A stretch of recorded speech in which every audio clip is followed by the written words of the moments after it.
नमस्कार, सुप्रभात, राधे राधे। हा आपला दुसरा दिवस आहे आणि काल आपलं बाकी विहारचं दर्शन झालं नव्हतं कारण का मंदिर बंद झालं होतं, म्हणून आता आम्ही आज सकाळी लवकर निघतो आहे बाकी विहारीला जायला आणि त्याचबरोबर दुसरी पण मंदिर आहेत आजूबाजूला, ती करून घेऊ। काल रात्री काहीच नंतर ब्लॉग नाही बनवू शकलो कारण का नंतर आम्ही टॅक्सीमध्ये बसलो आणि पाऊस सुरू झाला, विजा कडकडत होत्या त्याच्यामुळे मग आणि बाहेर सगळा अंधार होता म्हणून काहीच नाही ब्लॉग केलं। नंतर खूप ट्रॅफिक झालं होतं, इथे वीकेंड आहे म्हणून इथे खूप ट्रॅफिक होतं आणि त्याच्यामुळे आम्हाला इथे पोचायलाच रात्री जवळजवळ जेवून वगैरे 11 साडे 11 झाले आणि सगळेजण जमले होतो आम्ही, मग लगेच झोपून गेलो म्हणून काहीच ब्लॉग नाही केला। सो आज आहेत 2-3 मंदिरं फिरायचा प्लॅन वृंदावनमधले आणि नंतर त्याच्यानंतर आम्ही मथुराला जाणार आहोत संध्याकाळी।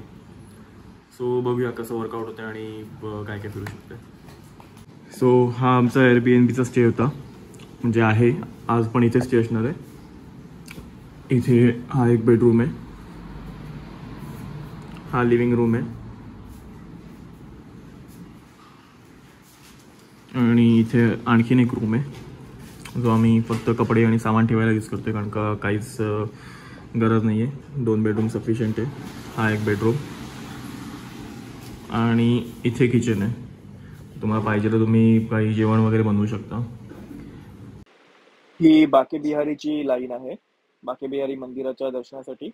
इथे ऍक्च्युली लेन्स खूप नॅरो आहेत त्याच्यामुळे इथे पटकन गर्दी होते।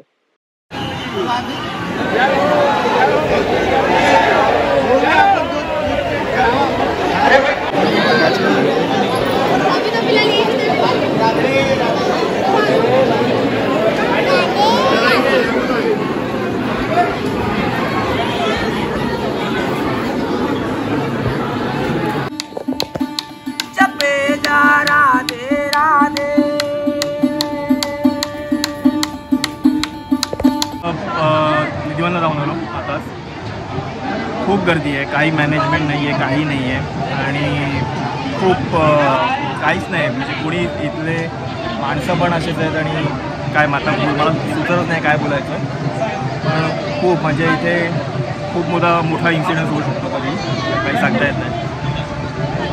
ही आता यायची गर्दी आहे लोकांची।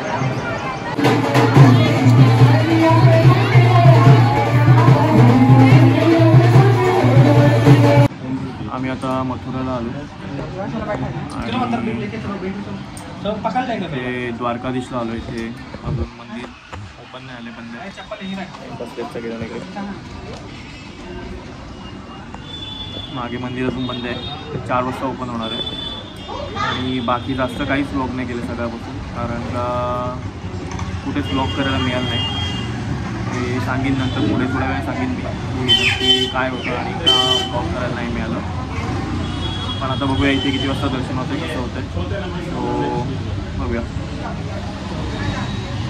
आताच आमचं श्रीकृष्ण जन्मभूमीचं दर्शन झालं आहे,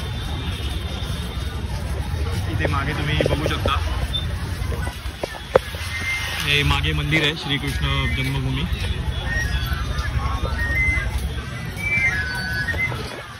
थोडं इथे पण मिसमॅनेजमेंट आहे पण मंदिर छान आहे, खूप छान प्रकारे केले आतमध्ये आणि दर्शन पण छान झालं त्याच्यामुळे एवढा काहीच जास्त त्रास झाला नाही इथे।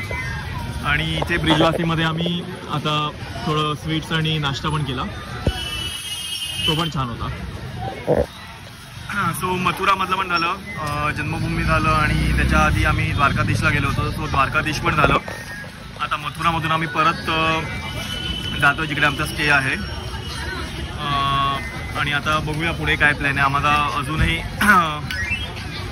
तिकडचे वृंदावनचे 2-3 लोकेशन आहेत ते कवर करायचे अजून पण झाले नाही आहेत, जे करायचे होते काल पण नाही कवर झाले। सो आता बघूया जर ते कवर करता येईल तर ते करू। आता पहाटेचे 2 वाजले आणि आम्ही प्रेमानंदजी महाराज यांची जी पदयात्रा तो आम्ही तिथे जातो आहे आता, बघूया त्यांचं दर्शन होतं आहे का।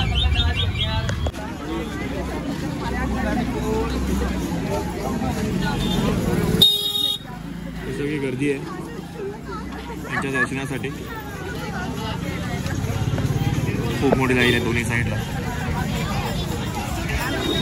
आणि या रूटने ते यात्रा करतात रोज रात्री 2 वाजता.